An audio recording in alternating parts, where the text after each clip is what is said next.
Why, hello, everybody. Well, Steve and I are working on a very interesting project.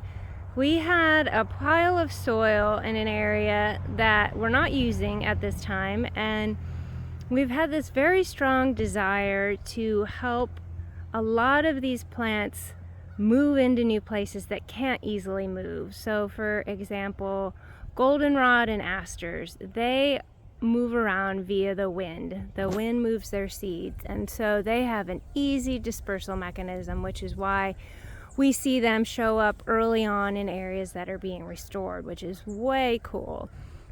But then there's also those plants that don't have those easy dispersal mechanisms, and they really need our help to return. Since we're the ones that did a lot of the damage, it seems just right that we should put it back, doesn't it? We have the means, we have the ability, we've got our bodies to do it. And so that's what we've been working on here with a lot of these woodland plants and the diversity of shrubs and trees. We've talked about that.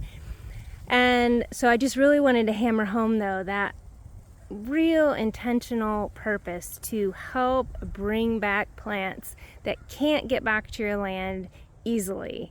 And that is a lot of plants. So do some research on what lives around you. Go get some reference plots for the natural areas that are around you. Find ones that are intact, or as intact as possible, so that you can look. So I'd look for a floral layer, I look for a shrub layer that isn't bush honeysuckle or autumn olive, and I would look for a great tree stand. So not something that is a single age and say all red maples, because you'll know, okay, that it's wonderful, it's coming back, but it's not going to be a good reference for you to see what was there. So go find maybe a state nature preserve or a nonprofit nature preserve that can give you an idea what your area looked like. Then do that. And then the hard part will be finding the seeds and the plants. But if you look hard, you should be able to do that. And just make sure you're finding them from someone that really cares about the earth and about the plants, and that they're not wild harvesting rare plants. So we have a source not wild harvested for black cohosh right now. You know that we have seeds, but we also wanted to jumpstart this whole thing with roots. And so that's what we're out here working on today. You're gonna look at this bag and go, oh my gosh, look at this. This is 50 black cohosh roots.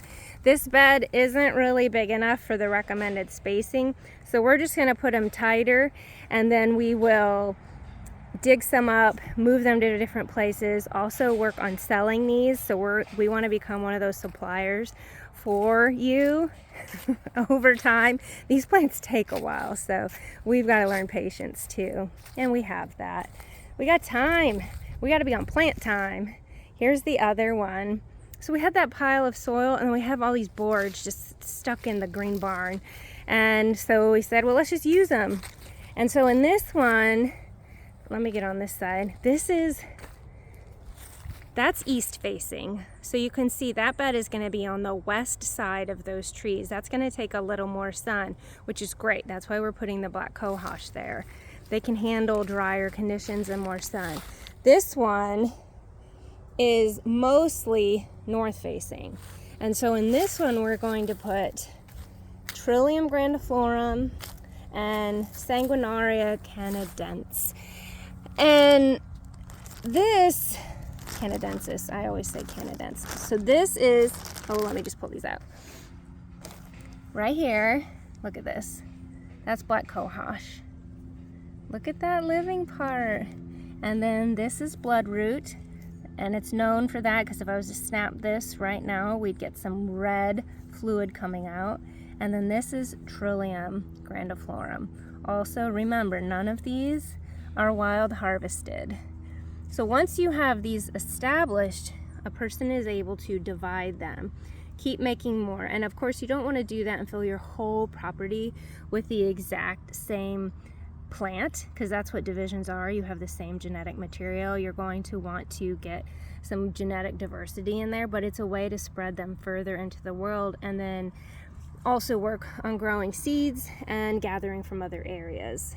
So the Trillium is going to go here, It has this wonderful shade of the black walnut and an oak tree filling in here, and the bloodroot is going to go a little further over here. They both like some more moisture, so this should be really nice. And look at this. This is pagoda dogwood, and it's already just kind of shading this area. So these plants are going to be super happy. I'm doing this on kind of a warm, breezy day, so I'm going to stick them in quick like, and then we will eventually cover these beds with some leaves and probably lay some chicken wire across the top because of little digging animals. We're hoping to not lose a ton to voles from underneath, but we recognize we're going to lose some, so we're just going to experiment. And so this area has been lawn area, and we like having a little bit of lawn. You can see that's where we sit and watch migration happening or take in the sunshine.